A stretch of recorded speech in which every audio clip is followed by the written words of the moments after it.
The Apollo University, University of Leicester, 35 lakhs fees for 3-year BTech CSE UK.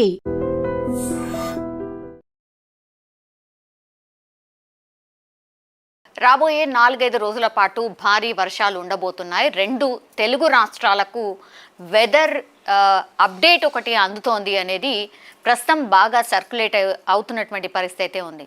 కానీ ఈరోజు weather చూస్తే కనుక మనకైతే నార్మల్గానే కనిపిస్తుంది. అక్కడక్కడ మాత్రమే వర్షాలు పడుతున్న పరిస్థితి. కానీ రేపటి నుంచి మొదలుకొని వచ్చే 4 రోజుల పాటు వెదర్ ఎలా ఉండబోతోంది, అట్లాగే భారీ నుంచి అతి భారీ వర్షాలు పడబోతున్నాయి, ఉపరితల ఆవర్తనం కూడా ఒకటి రాబోతోంది అనేది మనకు అందుతున్నటువంటి అప్డేట్.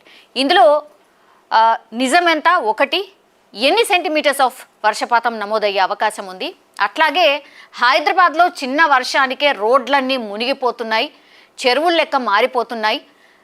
నిన్న సీఎం రేవంత్ రెడ్డి కూడా అమీర్పేట వెళ్ళి అసలు అక్కడ ఎందుకు వాటర్ నిలిచిపోతున్నాయి, అసలు దీనికి శాశ్వత పరిష్కారం ఏంటి అనేది కూడా గ్రౌండ్లో వెళ్ళి అధికారులతో రివ్యూ చేసినటువంటి సిచ్యువేషన్. సో ఇప్పుడు వర్షాలు పడితే ఎట్లా, మరి హైదరాబాద్లో అత్యంత భారీ వర్షాలు పడితే ఎట్లా, ఒకసారి మాట్లాడే ప్రయత్నం చేద్దాం.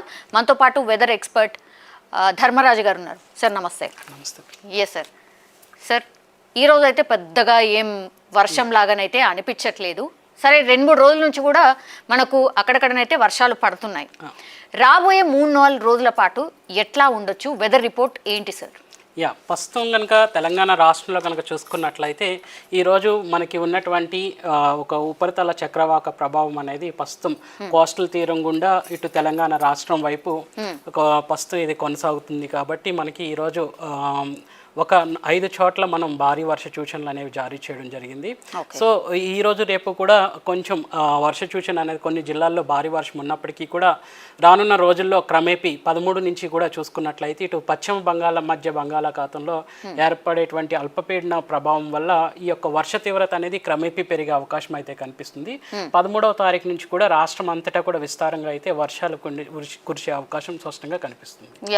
మేలో చాలా పెద్ద ఎత్తున వర్షాలు వచ్చినాయి సార్. ఆ తర్వాత అంతగా వర్షాలు అయితే పడలేదు ఇప్పటి వరకు. నిజంగా చెప్పాలంటే రైనీ సీజన్ వర్షాలు అసలు ఇంకా పడనే లేదు సార్. సో ఇప్పుడైనా సరే మీరు చెప్తున్నటువంటి డేట్లో నిజంగా వర్షాకాలం వర్షాలు చూడొచ్చా?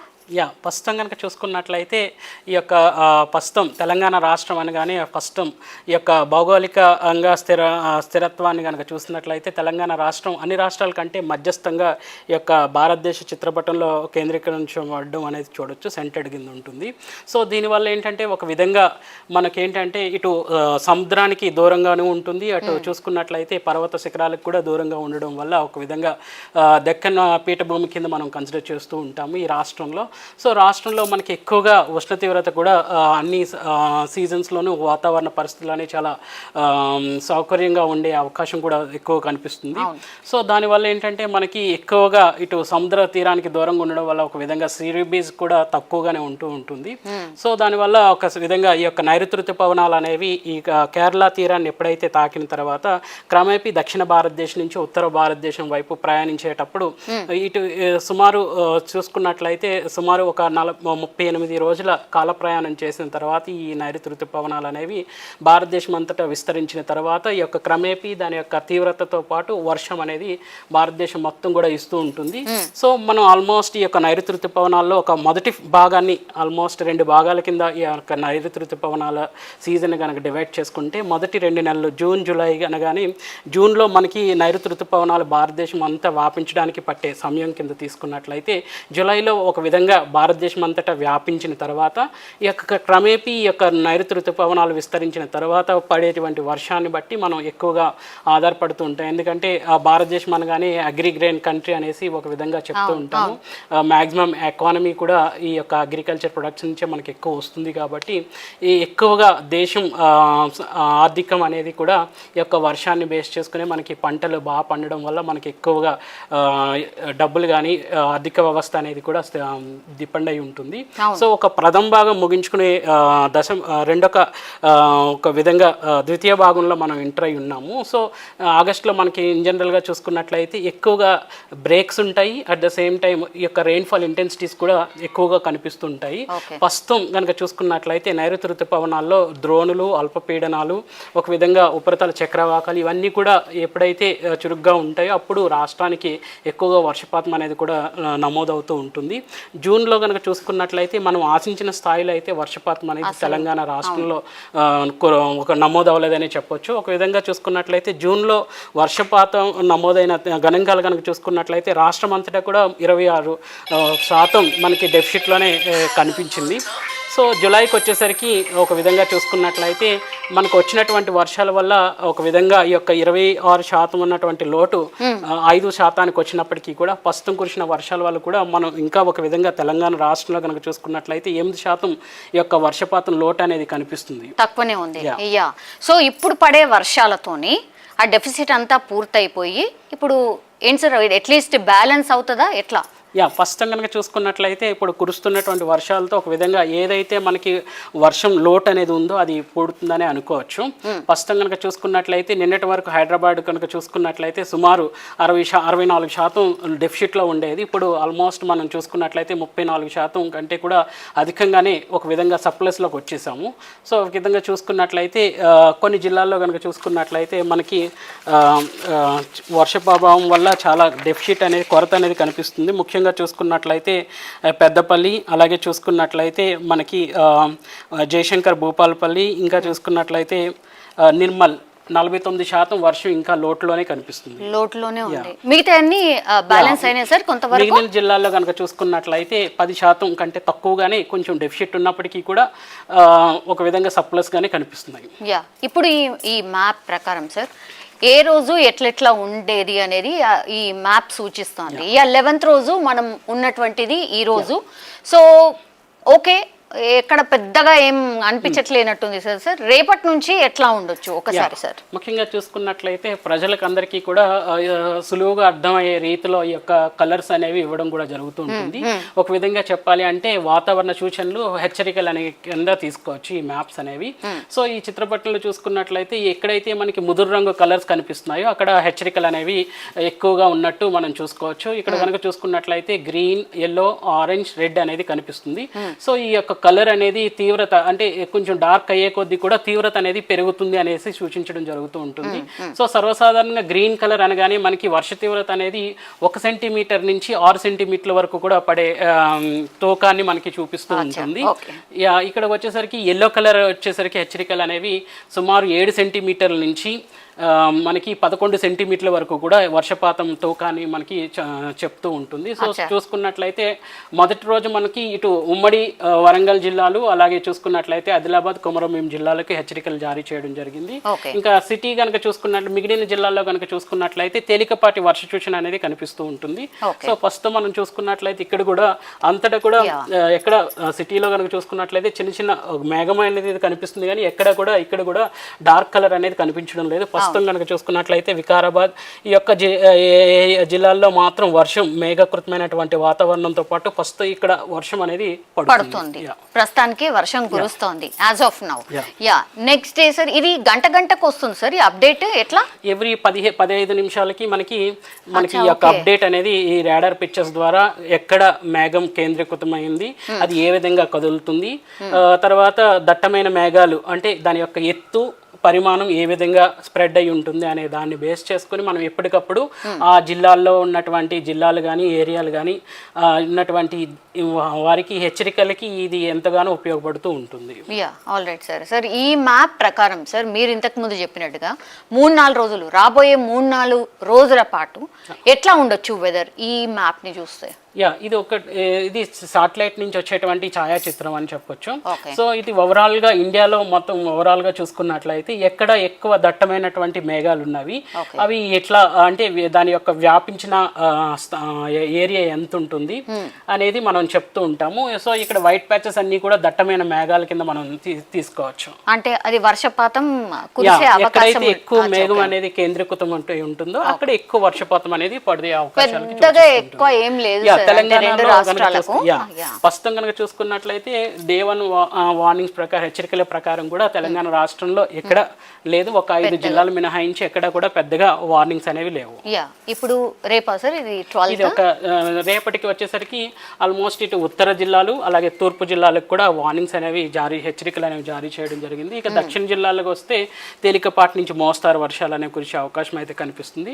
13వ తారీఖు వచ్చేసరికి పశ్చిమ మధ్య బంగాళాఖాతంలో ఉన్నటువంటి అల్పపీడన ప్రభావం వల్ల మనకి మొత్తం రాష్ట్రం అంతటా కూడా విస్తారంగా 13, 14, 15 తారీఖుల్లో మనకి విస్తారంగా వర్షాలు అనేవి కురిసే అవకాశాలు ఎక్కువ కనిపిస్తున్నాయి.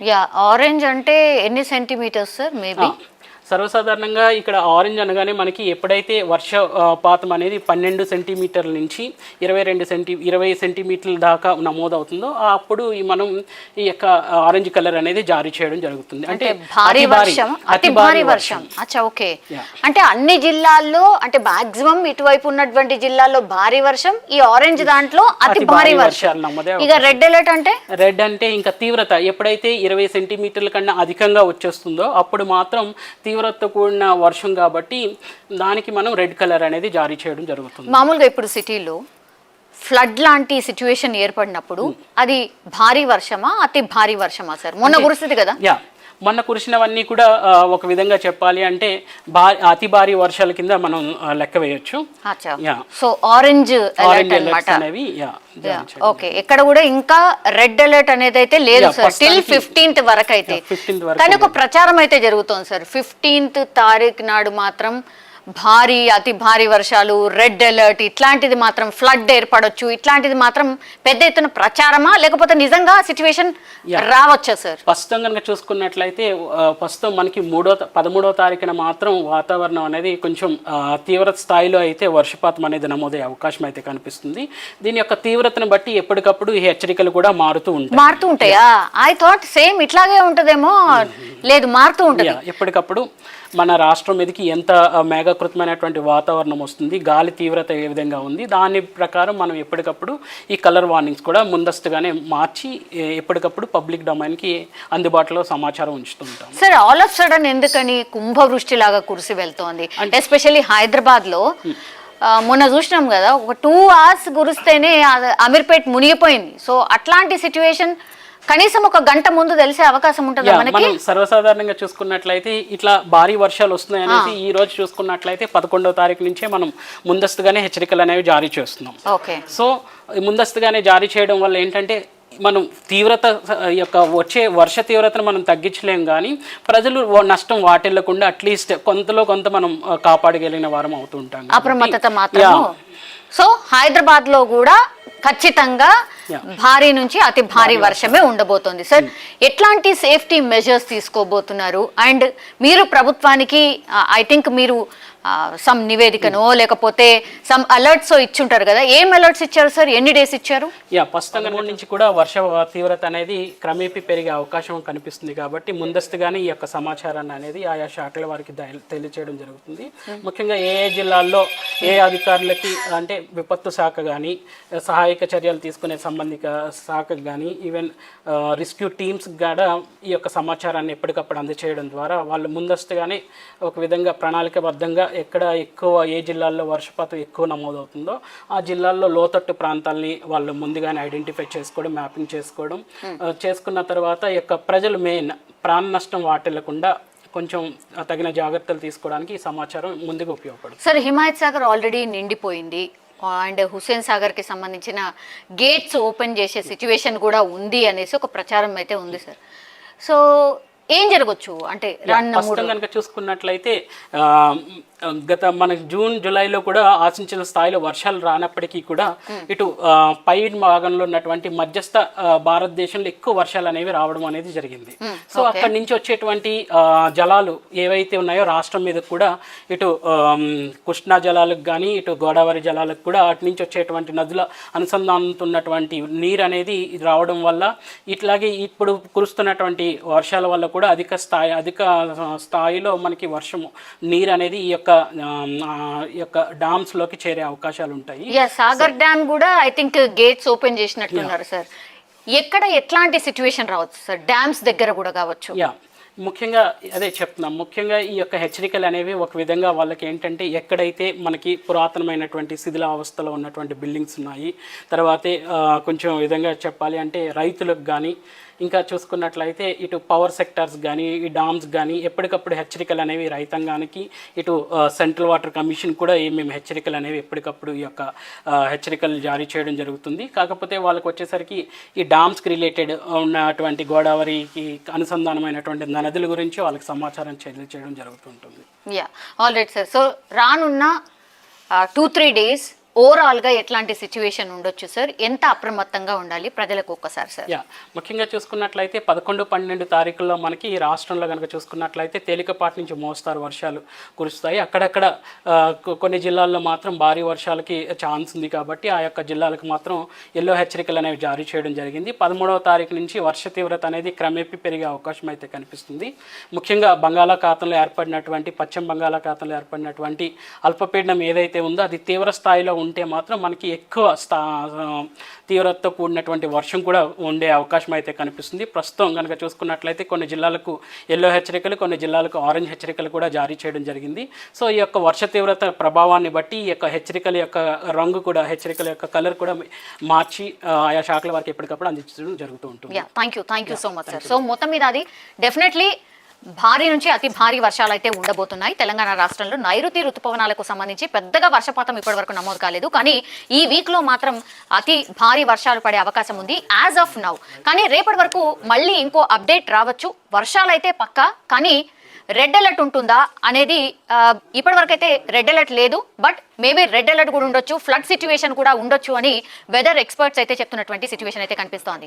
రేపటి వరకు అయితే తేలికపాటి వర్షాలు ఉంటాయి, కానీ ఎల్లుండి నుంచి మాత్రం భారీ నుంచి అతి భారీ వర్షాలు పడే అవకాశం అయితే కనిపిస్తోంది. దానికి తగ్గట్టుగానే రాష్ట్ర సర్కార్ కావచ్చు, లేకపోతే ఈ డిఆర్ఎఫ్ కానీ ఎన్డీఆర్ఎఫ్ సిబ్బందిని కూడా అలర్ట్ గా పెట్టినటువంటి సిచ్యువేషన్ అయితే కనిపిస్తోంది. సో ప్రిపేర్డ్ గా రాష్ట్ర సర్కార్ కూడా ఈ వర్షాలకు సిద్ధంగా ఉన్నట్టే మనమైతే అర్థం చేసుకోవచ్చు. నిజంగా ప్రస్తుతం ఉన్నటువంటి సమాజం దేనికి ప్రయారిటీ ఇస్తుంది? ఆర్థిక సంబంధాల చుట్టూ మాత్రమే తిరుగుతుంది. మళ్ళీ ఎన్నికలంగానే చాలా విరక్తి కలుగుతాం. మంచి అనిపిస్తుంది కదా, లేడీస్ కూడా ఛాలెంజింగ్ జాబ్స్ చేసినప్పుడు చాలా బాగుంటది. ట్రాఫిక్ అసిస్టెంట్స్ గా నియమించిన ట్రాన్స్జెండర్స్ అందరితో సాల్యూట్ చేయించుకుంటున్నారు. ఫుడ్ డెలివరీ ఇవ్వటానికి వెళ్ళినటువంటి డెలివరీ బాయ్ అనిల్ పై కళ్ళ ముందు